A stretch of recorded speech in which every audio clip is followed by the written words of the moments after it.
This week's wild windstorm left many people and businesses with a big mess to clean up. Now that that storm is over, you may have some questions moving forward, like how do I clean this up? Will anybody help? What about the damage? Roberta Reichelt is the local business and entrepreneur manager there for Salt Lake City's Department of Economic Development. She has some answers to some of those questions. Roberta, thanks for being with us again here this morning. Thanks for having me, Brian. What are you hearing from businesses who are hit by this week's storm? Yeah, so on day one, we heard from a lot of businesses that mostly had lost their power. That was the biggest issue.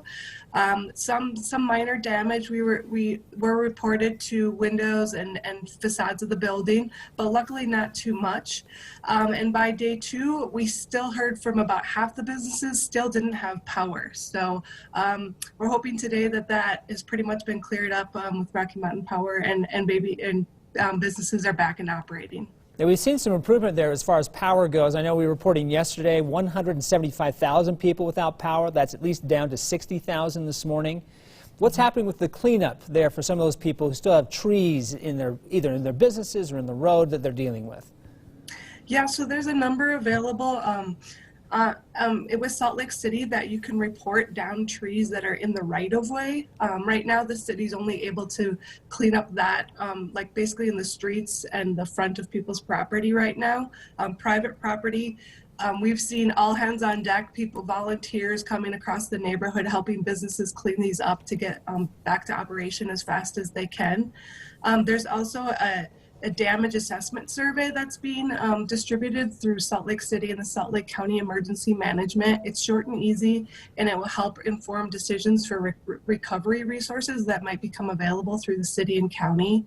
And then also, finally, the mayor actually made her 15th emergency declaration proclamation for Salt Lake City, and that would basically give us access to federal resources should they be needed and come available because of the damage from the hurricane-like winds. Yeah, we were seeing some images from the mayor there at Liberty Park yesterday, and that's one of the most heartbreaking things is to see those massive trees that have stood for so many years just toppled over like toothpicks from this storm. It's been a tough image for a lot of people to see. Mm-hmm. Yeah, it's been pretty devastating. Our department is, the businesses that are still struggling to get back up and going, our department's available. Always give us a call, reach out to us through our social media, our website. We're happy to help.